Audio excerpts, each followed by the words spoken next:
বেশ অনেক বছর পর হিজলি স্কুলে আসা হলো। এটা একটা অদ্ভুত অনুভূতি। আমি এসেছি আমার স্ত্রী চন্দ্রিমার সাথে। অনেক পরিবর্তন স্কুলের, সেটা বোঝাই যাচ্ছে। স্কুলের পরিবেশ পুরো বদলে গেছে, রং, এখন অনেক কিছুই চেনা মুশকিল। এই ভিডিওটা ক্যাপচার করছি সব প্রাক্তন হিজলি স্কুলের ছাত্র ছাত্রীরাও যাতে দেখতে পারে।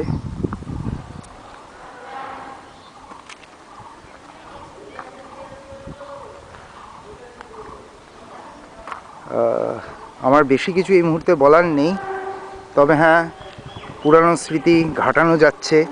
আজ রবিবার, অনেককেই পাইনি সাথে, না হলে পুরানো মাস্টারমশাই মনে হয় না সেরকম পুরানো কাউকে পেতামও।